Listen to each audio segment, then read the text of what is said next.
দর্শক, এই হলো ইন্দোনেশিয়ান স্মার্ট নেপিয়া, বালু মাটিতে চাষ করা। দেখেন, এরপর পাশাপাশি আছে এই যে সিরিয়ালে আমেরিকান 5G গুয়াতেমালা হাইব্রিড ঘাস।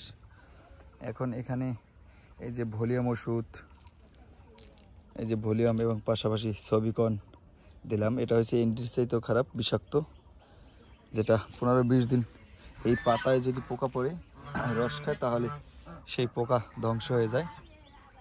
এটার জন্য আর কি বিখ্যাত। আমি বেশিরভাগ সময় ভলিউম এবং এনডি ব্যবহার করি, যেহেতু ঘাস বড় হয়েছে, ঘাস ঘন, পোকার আক্রমণটা বেশি, এই কারণে এই ডিআইপি ওষুধটা এই খুব উচ্চ মানের ওষুধ ব্যবহার করতেছি, যাতে একেবারে পোকাগুলো ধ্বংস হয়ে যায়। তবে আপনারাও এই ধরনের মেডিসিনগুলো ব্যবহার করতে পারেন, এই ধরনের ওষুধগুলো, তাতে হয়তো উপকৃত হবেন। দর্শক দেখেন, পোকায় যে আক্রমণ করছে, ওই যে রস খাইছে, বুঝে দিচ্ছে এই যে পোকা, এগুলো দমন করার জন্যই এই ধরনের ওষুধগুলো ব্যবহার করি। তাই বাংলাদেশের যত ঘাস আছে, নিঃসন্দেহে গুয়াতেমালা সবচেয়ে আলোচিত, সমালোচিত, সর্বোচ্চ প্রোটিন, ক্যালসিয়াম, জেলিযুক্ত ঘাস। এরপরে আছে ইন্দোনেশিয়ান স্মার্ট নেপিয়া, যেটা নিয়ে কোনো তর্ক বিতর্ক আজ পর্যন্ত হয় নাই, কারণ এটা ঘাসটা খুব ভালো মানের একটা ঘাস। 22 থেকে 27 প্রোটিন। দেখেন, তার সমতুল্য ঘাস হয়ে গেছে, হয়তো 65-70 দিন বয়স হবে, এর বেশি না, মাশাআল্লাহ। যাই হোক দর্শক, সবাই দোয়া করবেন। আজকের মতো এখানে বিদায় নিচ্ছি, আল্লাহ হাফেজ।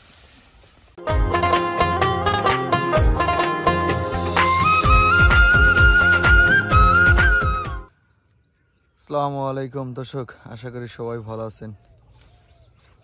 এই হলো ইন্দোনেশিয়ান স্মার্ট নেপিয়া, 100% বালুতে চাষ করা। কিছুদিন আগে এখানে চাষ করছে, আপনারা ইতিপূর্বে ভিডিওগুলো দেখলে বুঝতে পারবেন। দেখেন দর্শক, 4 ফিট পাশে গ্যাপ দিয়ে ঘাস চাষ করছি, তারপরও জমিতে জায়গা নেই। এই ঘাসটা মূলত চাষ করতে হলে আপনার গ্যাপ বেশি দরকার হয়, কারণ ঝাড়া ঘাস অন্যান্য ঘাস যেরকম উচ্চতায় বাড়ে, এটা উচ্চতায় কম হয় কিন্তু ঝোপে অনেক বেশি হয়, ওজনে বেশি আসে। এবং মেডিসিন দিয়ে কিছুদিন আগে জমির আগাছা পরিষ্কার করছি, আগাছা পরিষ্কার করার পরে সার পানি দিছি, এরপরে মাশাআল্লাহ খুব ভালোই দ্রুত বৃদ্ধি পাইছে। এক ঝোপে কি পরিমাণ ঘাস, এটা আপনার নিজ চোখে না দেখলে বিশ্বাস করবেন না। দেখেন দর্শক, 4 ফিট পাশে গ্যাপ দেওয়া, তারপরও এই যে আপনি হাইটে যাবেন ঘাসের মাঝখান দিয়ে, এরকম কোনো অপশন নাই, এত পরিমাণ ঘাস হয়েছে। তবে অন্যান্য ঘাসের তুলনায় এই ইন্দোনেশিয়ান স্মার্ট নেপিয়া ঘাসটার ফলন বেশি, প্রোটিন বেশি, উৎপাদন বেশি, ঝোপে ঘাস বেশি হয়, কাণ্ড নরম থাকে, শক্ত হয় না। যেমন আমরা সবাই জানি, খামার সেক্টরে যারা জড়িত আছেন, যারা ঘাস 2 মাস 3 মাস বয়স হয়ে গেলে আপনার কাটিং উপযোগী হয়ে যায়, ঘাস শক্ত হয়ে যায়, সেক্ষেত্রে পুরোটাই ভিন্ন এই স্মার্ট নেপিয়া ঘাসটা। কারণ এই ঘাসটা 3 মাস 4 মাসে শক্ত হয় না, নরম হয় না, এই নরম থাকে, কাটিং উপযোগী হয় না। এই ঘাসটা অন্যান্য ঘাসের তুলনায় আলাদা। এই ঘাসটা কাটিং উপযোগী করতে হলে আমরা 6 মাস 1 বছর সময় লাগে।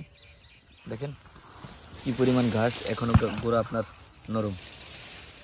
দেখেন ঘাসগুলো এখন নরম, তবে এক জোপায় অন্য ঘাসের তুলনায় এই ঘাসগুলো 200 থেকে 250 পিস ঘাস হয়, যেটা আপনি বাংলাদেশে কোনো ঘাসে পাবেন না। যেহেতু আজকে 70 দিন 75 দিন বয়স এরকম হবে, এর বেশি হয় না। চাষ করছে এখানে 100% বালু। শুরুতে জমিটা চাষ দিয়া, প্রত্যেকটা যেহেতু বালু মাটি, এখানে 20% জমিতে আমি 10 কেজি ইউরিয়া সার, 10 কেজি ড্যাপ, 10 কেজি পটাশ, এগুলো মিক্স করে ব্যবহার করছি।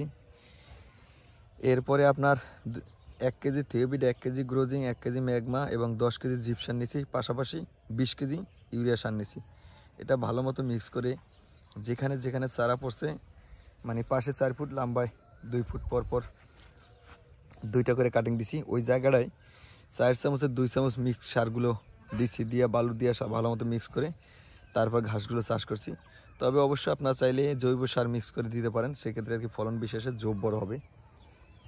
এরপর দিয়ে ঘাসটা চাষ করার পরে জমিতে পর্যাপ্ত পরিমাণ পানি দিছি, পানি দিয়া রেখে দিছি। 3 থেকে 4 দিন পরে আবার পানি দিছি, 3 থেকে 4 দিন পরে আবার পানি দিছি, মানে সপ্তাহে 2 বার করে পানি দিছিলাম। কারণ বালু মাটিতে সবাই জানেন রোদের তাপ বেশি, কার্যকারিতা কম আসে পানির, এই কারণে। দেখেন মেডিসিন দিয়ে জমির আগাছা পরিষ্কার করছি, যার কারণে দেখেন মেডিসিন দিয়ে, তবে আমার এই অভিজ্ঞতা হয়েছে ঘাসের জমির আগাছা পরিষ্কার দরকার হয় না, মেডিসিনের মাধ্যমে পরিষ্কার করতে পারবো। তো আপনারা চাইলে এই ধরনের ঘাসগুলো চাষ করবেন, বিশেষ করে ডেইরির জন্য, কারণ এটার প্রোটিন পার্সেন্টেজ 22 থেকে 27%, দুধের উৎপাদন বেশি হয় এবং কার্যকারিতা বেশি আসে দর্শক।